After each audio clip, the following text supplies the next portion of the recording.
Questions. Uh, yeah. So 2 weeks ago, I was attending an annual ritual that my community actually has, but I didn't know. And I'm sorry, what that your community has? annual ritual, or how should I say, puja? Yeah, just say, puja. People Pujas. know what puja is. Yeah. It's like a ceremony or some sort, right? Yes. A ceremony would be a Okay. better word, I guess, because it spanned quite few days. And Okay. yet, when I was talking to the head priest there, he admonished me for not attending things, and I Okay. like that ceremony also involved some sacrifices and all, so it was bit weird for me. Or Sacrifices of what? chicken. Okay. Yeah. Okay. Wow. Yeah, that was totally new to me as well, so I don't know. So he admonished me, and I don't know whether I should say no or yes next time. And Oh, they just kind of nod your head and go, yeah, whatever. I mean, yeah, but be polite. I think it's great that you have priests that still care enough. Yeah, but again, there are other families there as well. Like my mom's sisters were there, essentially aunts, families were there. So it's a bit hard. At the same time, I was really afraid. It felt like I am doing something wrong. Yeah. Yep. Yet a day or two later, I realized this is just kind of confirmation bias kind of thing. It's like people say that if you attend these rituals or ceremonies, you will get a tailwind in your life. A what in your life? The tailwind, or a tailwind. Yeah, a tailwind. Good luck in your life yet. But I feel like what So that's the carrot. That's the carrot. Yeah. What's the stick? But I don't think that's the thing. Like, I feel it's more like whenever something good happens after this, then you start associating it with this ceremony. Well, yeah, that's how it's like voodoo, right? Or any conditioning enterprise. Yeah. They know what they're doing, right? They've been doing it for a long time. Yeah. I don't know, what. This is all weird, but at the same time, I kind of understand it. And it's just, it's a human cultural artifact, right? Yeah. Probably, mainly from another time. It's interesting. I don't think it's going to hurt you, but you have to keep your wits about you because they'll put you under a spell, right? That's the whole point. Yeah, that's there. So if you believe in spells, like in voodoo, then, there's good spells and bad spells. And so they're trying to convince you that they have power, that it's unlikely that they have. But they do have some power over minds, and they can convince minds that, look, if something good happens to you, it's because of this. Yeah. And if something bad happens, it's because of this. No, that's not a. I don't know. That's people choose. I guess some people don't know any better. They live like that in the 21st century. But I don't think you're susceptible to that, right? Are you? I don't think so. No. I'm not. Otherwise, I won't be able to analyze it this way at all. Okay, good. But I was thinking something like people who believe this, wouldn't for them this thing is a cause and effect kind of relation? Yeah, for them, yes. So what is cause and effect? Like, how is it different than what we define scientifically? Because at the end of Well, the I'm day, not a big believer in that. I believe that if you set up conditions, then certain things are more likely because the conditions have been met, right? But cause and effect, all those things in an absolute sense, it's the most convenient way to organize our analysis of the world, right? For us, it seems logical and reasonable, but when you really get down to it, I'm not sure that it's even there. yeah, I think it's just a reasoning about why the senses change with time. That's not a good statement, but yeah. Well, I think that let's go to first principles, right? Let's say you have a chemical. Did you take chemistry in high school? Yes. Okay, so you know that certain equations go in a certain direction.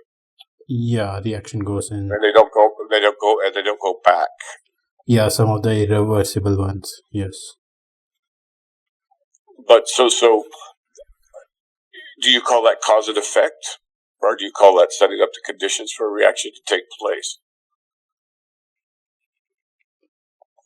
Yeah, you could say it's setting up conditions for things to happen. And Right. So if you condition your mind in a certain way, then what will happen is what happens when those conditions are present. Got it. Now, so in the flower ornament, which I suggest you read, Yeah. although it's difficult and it takes time and it takes patience and it takes discipline, but it works. There they talk about roots of goodness, right? Yes. Which is a translation of karma, right? Yes. Yeah. So if you set up the conditions, then certain results are much more likely to follow, right? Okay. Yeah, I read some what's his name? The great David Hume, the great Scottish philosopher, about cause and effect. And then, if you look at time, which is, again, also something of it's an illusion, right? According to Einstein, just according to experience. And so we can use phrases like cause and effect, but conditions are better, I think. And I'm not sure about causality. I don't think we really understand that, frankly. What do you mean by we don't understand that causality? Well, what is causality? Tell me. It's difficult. Okay, I think we've done this before, but in case we haven't, just imagine a pool table, okay? Yeah. And the white ball, the cue ball, goes across the table and hits the red ball, which moves, I don't know, let's say 4 inches. What caused the white ball to move? It's not a trick question. Just okay, so there's a guy standing there with a pool cue. So what caused the ball to move? The guys, at the same time, the whole universe. Because what made the guy push that ball in the first place? Okay, good. So you trace back the cue. You go to the man.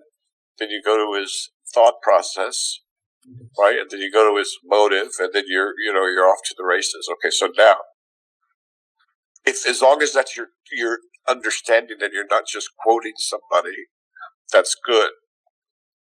So you have to go through these thought experiments on your own, or you won't have them, And the name of this game of life is having understandings that are your own. Yeah, I'll get back to that. I had. Okay, good. All right, so let's go back to questions. Yeah, so this is from the book Instant Zen. Oh, good. This is from page 25. Okay, I don't have the book with me. Yeah. Go ahead. So it's a single page chapter, you could say.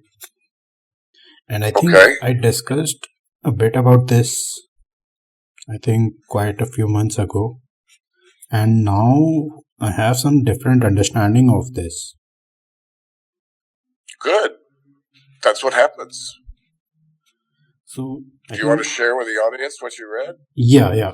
So, let me say. So, this is the chapter Saving Energy, page 25. Go ahead. Generally speaking, practical application of Zen requires detachment from thoughts. This method of Zen saves the most energy. It just requires you to detach from emotional thoughts and understand that there is nothing concrete in the realms of desire, form, and formlessness. Only then can you apply Zen practically. If you try to practice it otherwise, it will seem bitterly painful by comparison. Once there was a disciplinarian monk who had kept the precepts all his life. As he was walking one night, he stepped on something that squished, which he imagined to be a frog, a mother frog laden with eggs. Mortified at the thought of having killed a pregnant frog, when the monk went to sleep that night, he dreamed that hundreds of frogs came to him demanding his life. He was utterly terrified.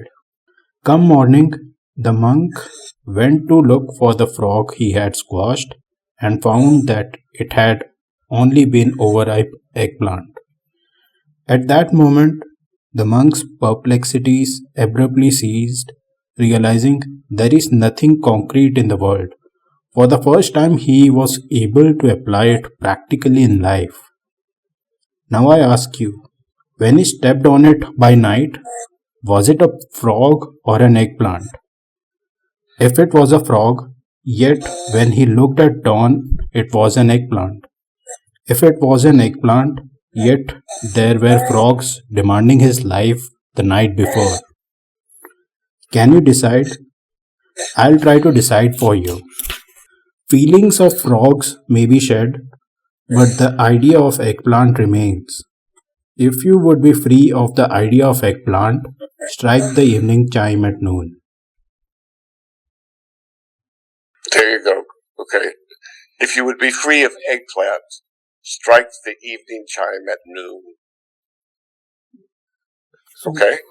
One thing you need to know is what that symbolizes. The evening chime at noon is a phrase that refers to Satori or Kensho or waking up.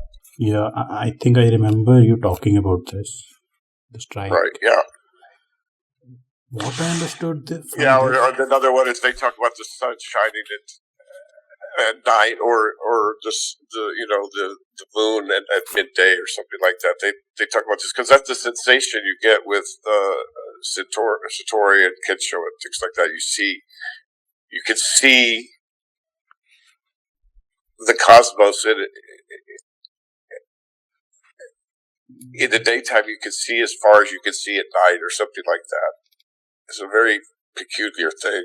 Okay. You can see stars during the daytime, and stars at noon. What I felt from this was everything's just narrative.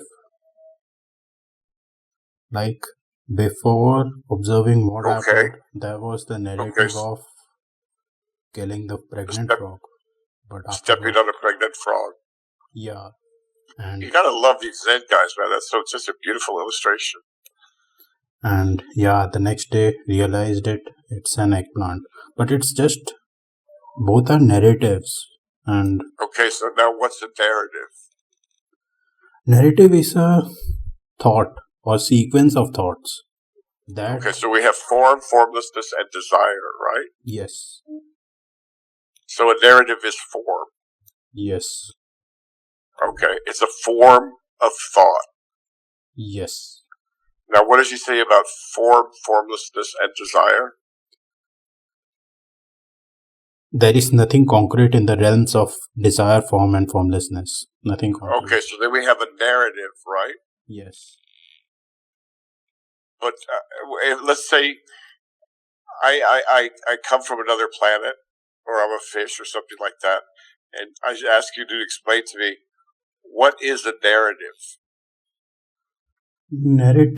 Narrative is a story that one makes up that But I'm a creature that lives only in the present, right? I'm going to add that stipulation. uh, it lives on the present. Okay. Yet No. Let's keep going with your thing. A story that one makes up. Which one makes it up? Who's the one that makes up the narrative? that's a good question. I feel like Okay, good. So that's what this is for. Okay, so that's why it's worth contemplating. Keep this in your head, right? Think, okay,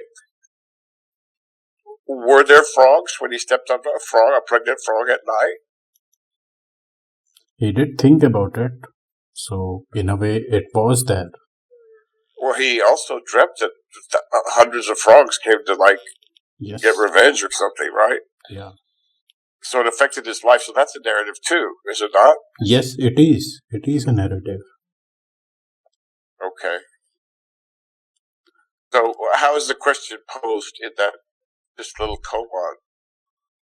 The question posed is, feelings of frogs may be shared, but the idea of eggplant remains. If you would be free of the idea of eggplant, strike the evening chime at noon. Okay, good. So if you can be free, okay, so it may not be that difficult to get rid of the narrative of the pregnant frog. Yeah. But you need to do that. You need to have the narrative of the eggplant. But even there is no concreteness in the eggplant, or in the word narrative. Yes. So where is there concreteness in this world? There is none, except good. I'm Perfect. Things. So now you may be able to strike the chime at noon. At noon. So good. Let's keep going. I think we were discussing about physical objects, but there is no objective values as well. Like you see in stock market, people. Right. I was reading about Wittgenstein's ruler. Do you know what that is? Sorry, Wittgenstein's? Yeah, Wittgenstein's ruler. No, I don't. Look it up real quick. Ask the AI real quick and just read it out. It shouldn't take more than a paragraph.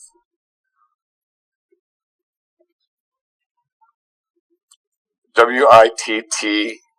Yes. Wittgenstein. Wittgenstein's ruler is a philosophical concept derived from the ideas of thought formalized by the core concept. Okay, let me start over. The core concept is the principle states, unless you have confidence in the ruler's reliability, if you use a ruler to measure a table, you may also be using the table to measure the ruler. In other words, when you use a tool, the ruler in this case, to measure something, the table, you are simultaneously testing both the thing being measured, the reliability of the measuring tool itself. Right. And whatever you use. So if you measure the edge of a table with a ruler, you're also measuring the ruler. Right? That's the thing I was going to arrive at. Everything is relational. There is no objective reality. Every value is in relation to something else. Correct. Good. So that's Wittgenstein's ruler. Yeah, I know people, I don't know why the whole science wants to go to objective reality. I guess it's pretty easy to. Well, they do want to go to that, and of course they do, because they're trying to understand as best they can, and they deserve a lot of credit. I mean, imagine trying to measure things in a dream, And so they've come up with this thing like the multiverse, or parallel universes or something like that, because you can't, when you try to get there, right, when you try to get to the objective reality, nature or God says, no, you don't, because the secret protects itself. Yeah. Am I speaking clearly? No, you don't. You're not allowed to do that. If you try and measure the size of the universe, that's not allowed.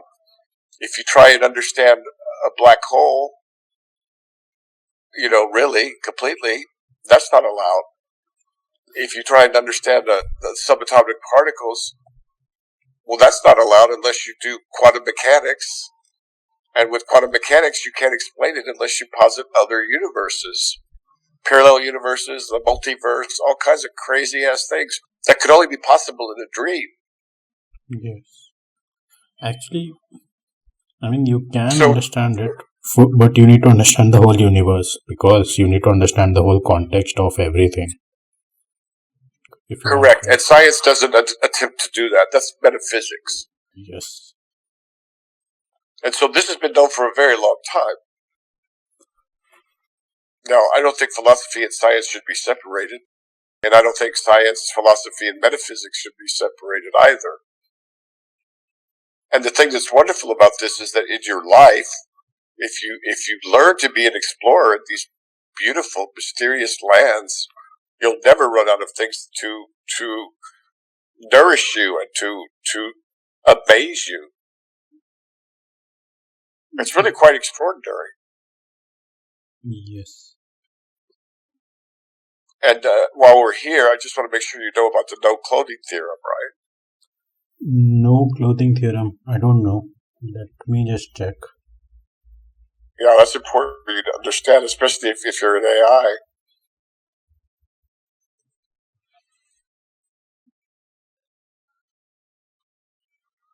It's talking about no free lunch theorem. Are those the two same things? The no cloning theorem. What was the other one? What'd you say? No free lunch theorem. No free lunch? No, I think no cloning theorem. CLONING, is it? Cloning, yeah. CLONING. Cloning. I mistyped it. Basically, it says you can't clone anything that's got a quantum features in it. Can you even clone anything? I remember this saying, right? You don't cross the same river twice. That's essentially what this is, right? Well, in principle, I think theoretically you could clone something if it was in discrete. Let's say you had. Well, first, let's talk about the no cloning theorem. Read that so you can close down that window. The theorem states that it is impossible to create an identical copy of an arbitrary unknown quantum state. Okay, is it if an arbitrary but unknown quantum state? Now, what's the second sentence? Does that help you understand it? The other statement is, this is in stark contrast to classical information, which can be perfectly copied an unlimited number of times. Exactly. So in classical information, bits, right? Yeah. Ones and zeros. You can clone that perfectly. Yeah, near perfect. In principle. Yes. In principle, yes. But when you get to reality, the classical thing falls apart if there's a quantum effect involved, and there's quantum effects involved in plants, and I'm sure we're going to find it in brains. So this whole notion of uploading your identity, to the cloud or something like that, or making a copy of your consciousness, that's all bogus. You can't do that. Now, if you could reduce someone to bits and bytes, to ones and zeros and code, you can copy that. You really can. You can copy it perfectly in principle. Yes. But you can't do that with a conscious organism.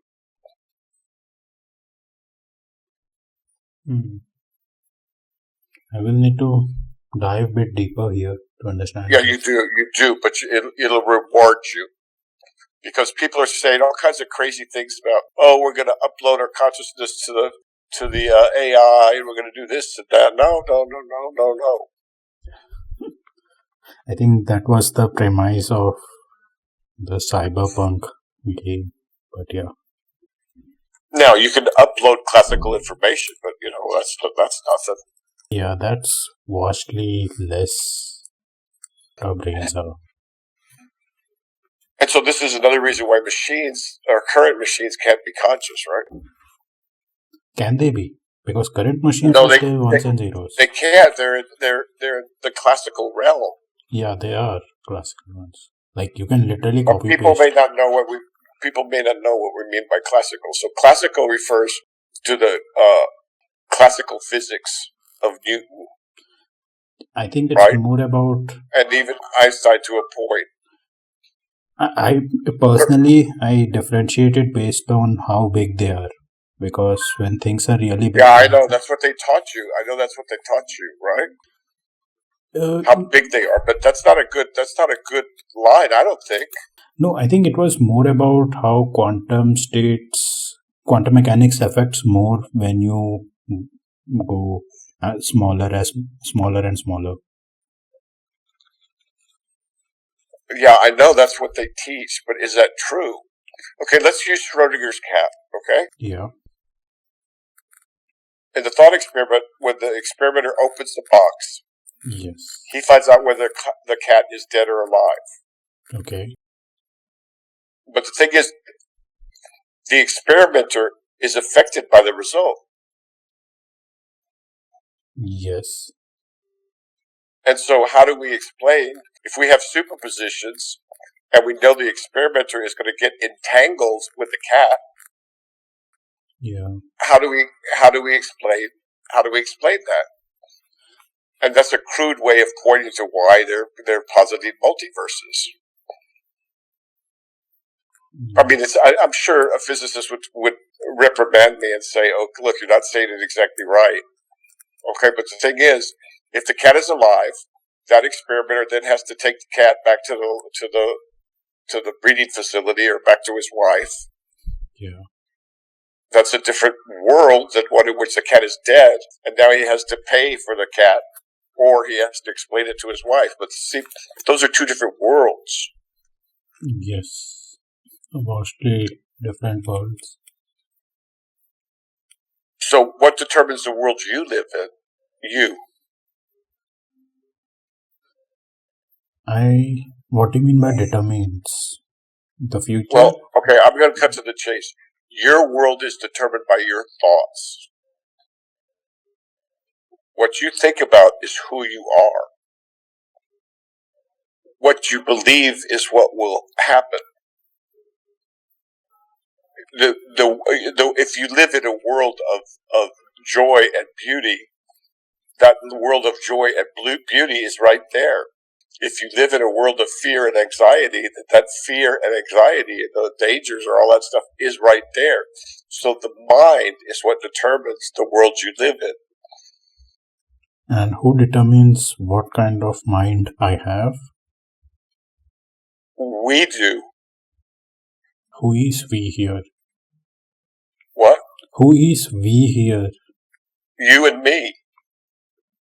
How? Because if you become preoccupied, this is the hope.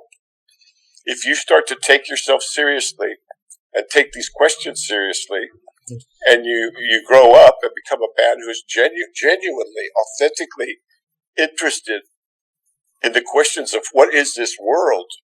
Where did it come from? Where did I come from? Where am I going? What's this about? If you become a sincere wayfarer, it's like a combination of scientist and philosopher and mystic, although all of those things are the same thing, really. Yeah. Then you live in a better world than if you lived in a world, I'll just say better, than if you lived in a world that was just, fear and anxiety and cruelty and stupidity. Do you see? Yes. So by laying the conditions down, right? In other words, study and contemplation and discipline and things like that, what you do is you get a result. And so there's where your free will is. So I had a thing regarding that I was going to bring it up, that I'm Okay, facing go few ahead. days. The problem of boredom. Like sometimes these Okay, days, boredom means if the boredom comes to tell you you're looking at the world wrong. You're not actually. You need to. It's painful because boredom is painful. it's pretty agitating, and I don't know what to do, and I'm trying my best to avoid it, but I know I can't avoid things. You can't avoid it in the moment, but you can lay the conditions where you'll never be bored again. And those conditions are the same as to be a Taoist sage or a Buddhist,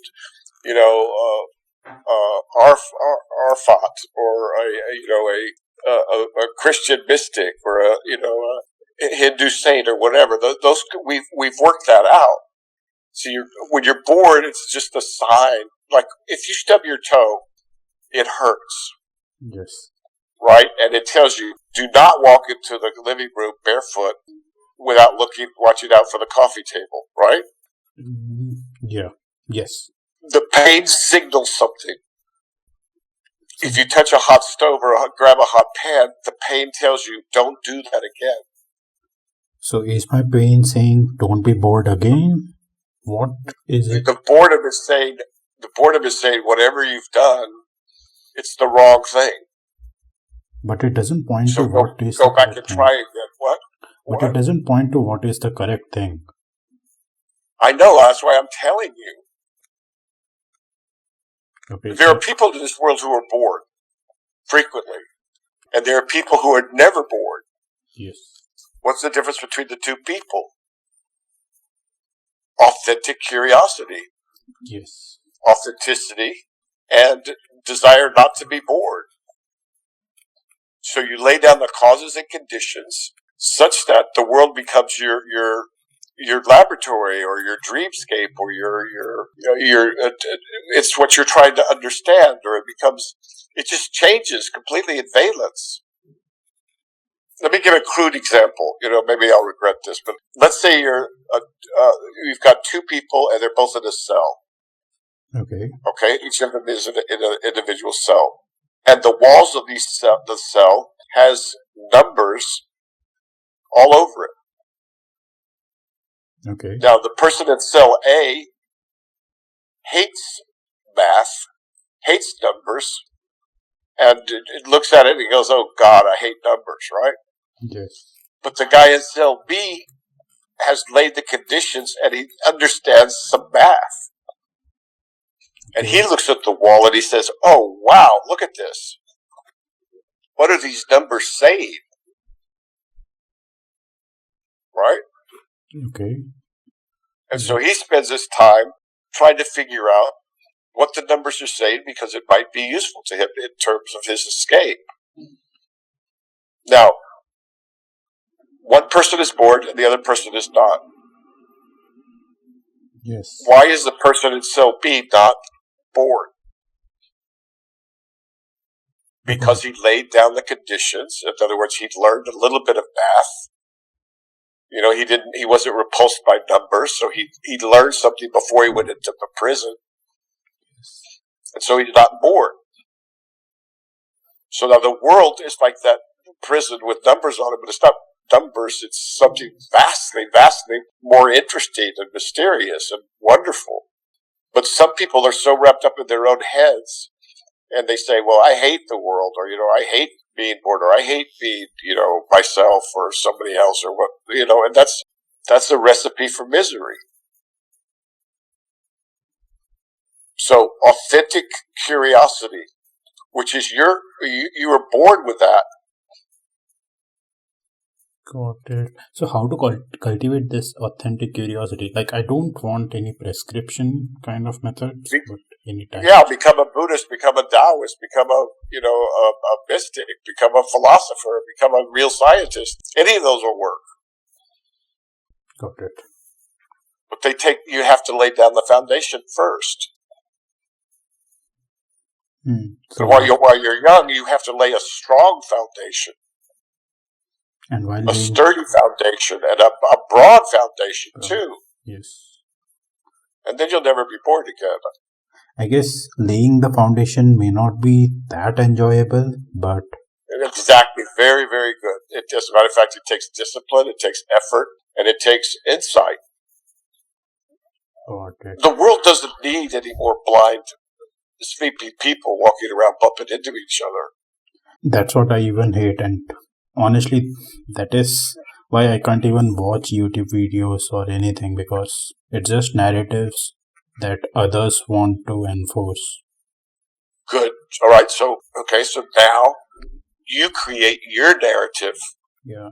Like when we started, you had something very interesting to say. You said, that the world is a fractal, and mathematics did not exist outside of our mental framework.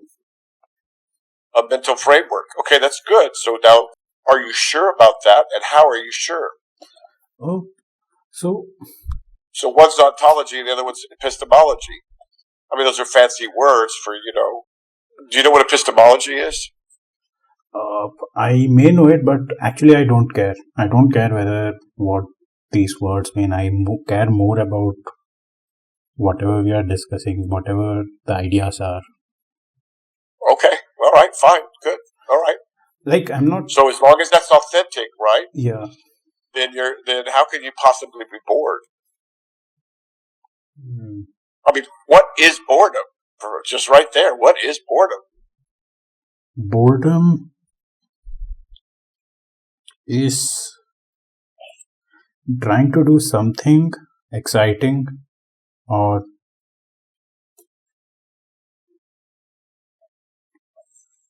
stimulating, I guess, but again, that may not, because eventually that will lead to boredom there as well. That's your narrative right now.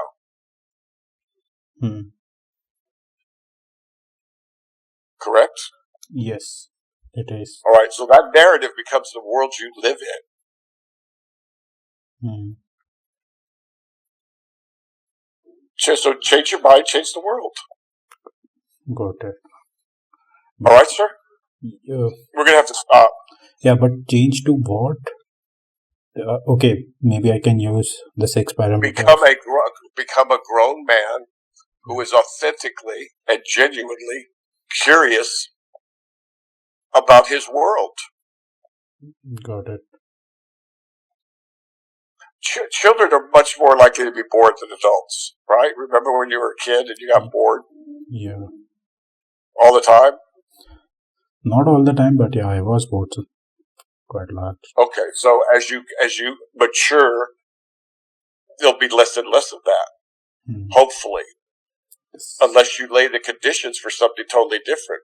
Maybe you lay down the conditions and a foundation for fear, anxiety, and pain, emotional pain or whatever, but you don't need to do that.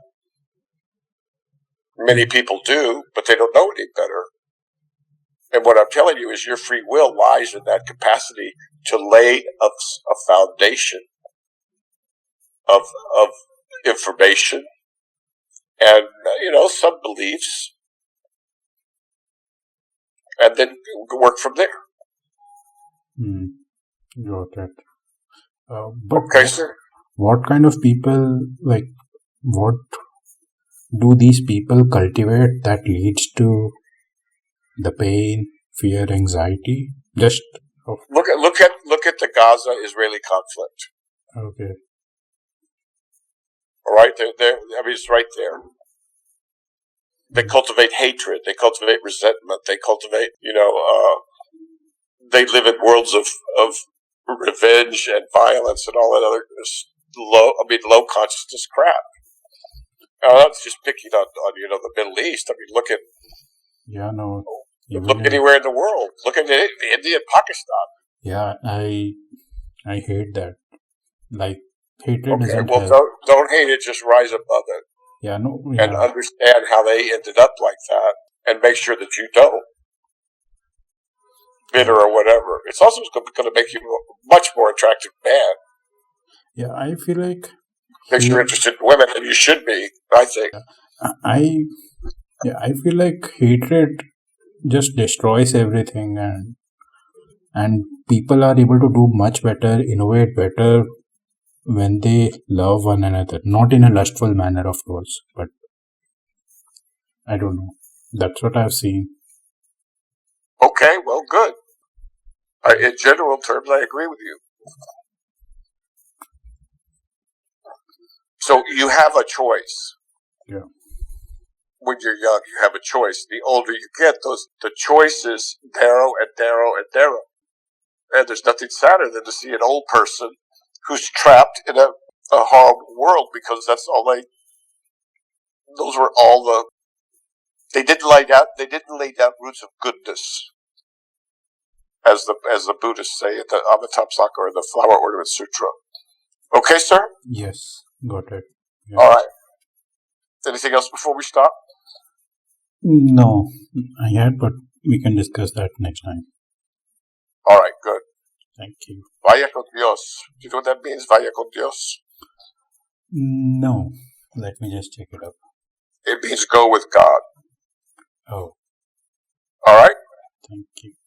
Okay. All right. Thank you. Good. Bye. Take care. Ciao.